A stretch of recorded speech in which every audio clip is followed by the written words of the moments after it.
Assalamualaikum warahmatullahi wabarakatuh. Salam dan bahagia. Perkenalkan, kami dari kelompok 9 yang beranggotakan saya sendiri Isbahul Kariyah, Titi Prasetyo Triswantari, Maulana Nur Ardianto, dan Franciscus Felicianus Sales. Di sini kami akan mempresentasikan hasil diskusi dari kelompok kami tentang proses audit kinerja. Struktur kinerja audit. Audit kinerja pada dasarnya merupakan perluasan dari audit keuangan dalam hal tujuan dan prosedurnya. Struktur audit kinerja terdiri atas satu tahap pengenalan dan perencanaan atau familiarization and planning phase. Yang kedua ada tahap pelaksanaan audit atau audit phase. Yang ketiga tahap pelaporan atau reporting phase. Yang keempat tahap penindaklanjutan atau follow up phase. Tahap pengenalan dan perencanaan. Tahap pengenalan dan perencanaan terdiri dari dua elemen, yaitu survei pendahuluan dan review sistem pengendalian manajemen. Pekerjaan yang dilakukan masing-masing elemen bertujuan untuk menghasilkan rencana penelitian atau research plan yang detail, membantu auditor dalam mengukur kinerja dan mengembangkan temuan berdasarkan perbandingan antara kinerja dan kriteria yang telah ditetapkan sebelumnya. Kedua elemen di dalam tahap pengenalan dan perencanaan, yaitu yang pertama ada survei pendahuluan atau preliminary survey. Pada tahap survei pendahuluan, auditor akan berupaya untuk memperoleh gambaran yang akurat tentang lingkungan organisasi yang diaudit. Kemudian elemen yang kedua ada review sistem pengendalian atau control system review. Prosedur audit yang dilakukan pada tahap review sistem pengendalian secara garis besar terdiri dari 3 langkah, yaitu yang pertama menganalisis sistem manajemen organisasi, yang kedua membandingkannya dengan model yang ada, yang ketiga mencatat dugaan terhadap ketidakcocokan atau ketidaksesuaian. Kriteria pengendalian untuk hasil-hasil program, penilaian ekonomi dan efisiensi. Yang pertama ada proses pengumpulan, perhitungan, dan pelaporan data yang terdiri atas prosedur yang ada didesain untuk memastikan fairness, dependability, dan reliability data. Terdapat pengendalian dalam proses pengumpulan dan perhitungan data untuk memastikan integritas data. Pengendalian yang telah ditetapkan sudah dijalankan. Terdapat dokumentasi yang memadai untuk menentukan integritas data. Yang kedua ada kecukupan pelaporan data. Data yang dikumpulkan dan dihitung dibuat dengan dasar yang konsisten dengan tahun sebelumnya. Kewajaran dan reliabilitas data disajikan dengan kriteria tertentu. Pekerjaan audit pada tahap pengenalan dan perencanaan diharapkan mampu mempersiapkan 2 buah dokumen, yaitu 1. Memorandum analitis berisi identifikasi kelemahan yang material dalam sistem pengendalian manajemen dan pembuatan rekomendasi untuk perbaikan atas kelemahan tersebut. Kedua, memorandum perencanaan dibuat berdasarkan hasil review sistem pengendalian untuk menentukan sifat, luas, dan waktu untuk pekerjaan audit berikutnya. Tahap-tahap audit. Tahapan dalam audit kinerja terdiri dari 3 elemen, yaitu 1. Telaah hasil-hasil program atau program result review. Review hasil-hasil program akan membantu auditor untuk mengetahui apakah entitas telah melakukan sesuatu yang benar. Kedua, telaah ekonomi dan efisiensi.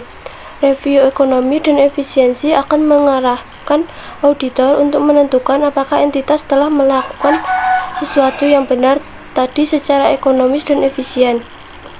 Ketiga, telaah kepatuhan. Review kepatuhan akan membantu auditor untuk menentukan apakah entitas telah melakukan segala sesuatu dengan cara-cara yang benar, sesuai dengan peraturan dan hukum yang berlaku. Komponen audit terdiri dari 1.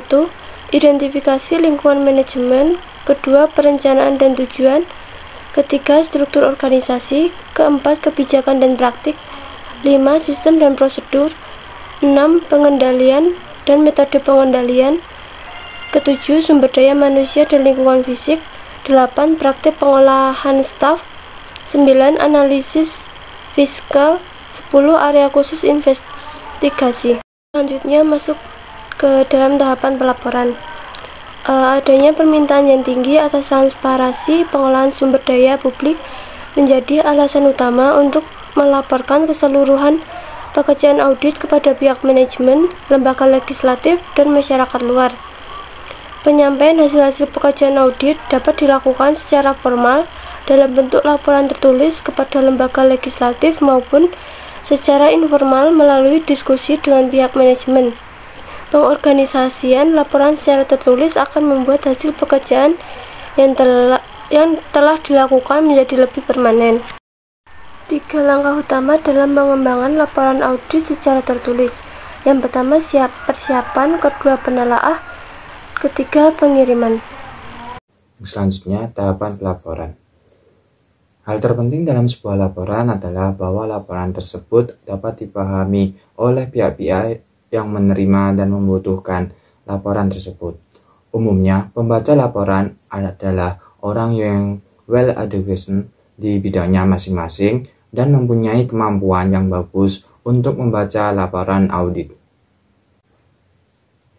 Hal yang perlu diperhatikan dalam penulisan laporan audit kinerja. 1. Laporan audit kinerja harus ditulis secara objektif. 2. Auditor tidak boleh terlalu overstate. 3. Informasi yang disajikan harus disertai suatu bukti yang kompeten. 4. Auditor hendaknya menulis laporan secara konstruktif, memberikan pengakuan terhadap kinerja yang baik dan buruk. 5. Auditor hendaknya mengakomodasi usaha yang dilakukan manajemen untuk memperbaiki kinerjanya. Keahlian yang perlu dimiliki oleh auditor agar mampu menghasilkan laporan kinerja yang efektif. 1. Keahlian teknis. 2. Keahlian manajerial. 3. Keahlian interpersonal. Sistematika atau susunan laporan audit kinerja terdiri dari 3. 1. Pendahuluan, teks, dan referensi masalah. Di dalam pendahuluan terdapat umum, surat pengiriman, laporan ringkasan, daftar isi laporan secara keseluruhan, daftar tabel dan gambar.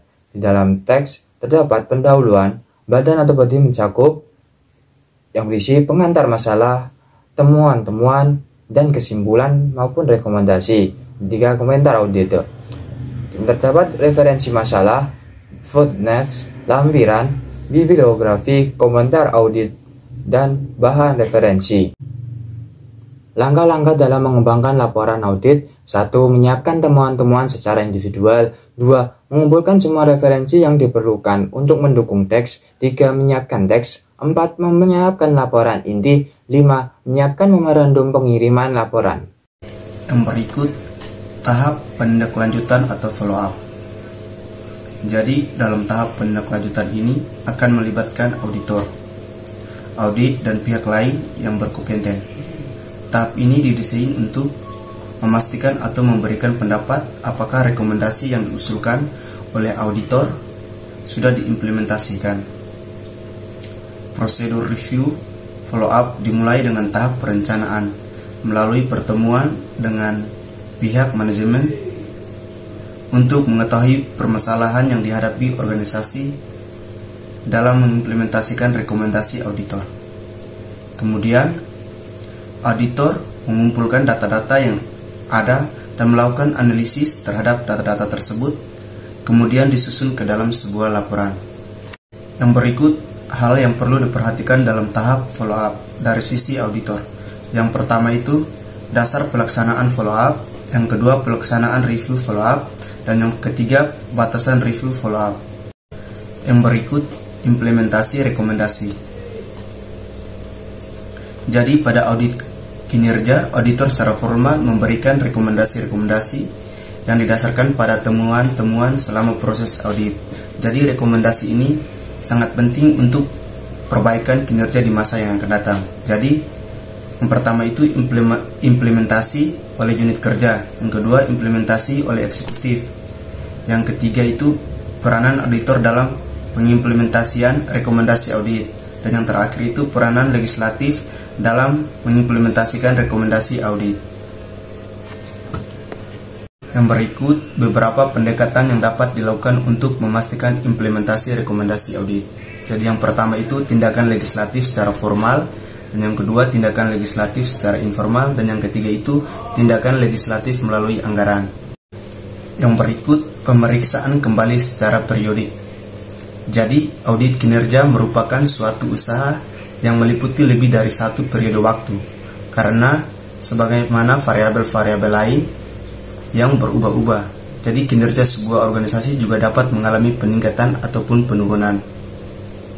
Nah, laporan hasil pemeriksaan sebelumnya dapat dijadikan sebagai dasar untuk memulai pekerjaan audit, sehingga dapat menghemat waktu untuk perencanaan audit dan isu-isu spesifik dapat diidentifikasi lebih awal pada proses perencanaan.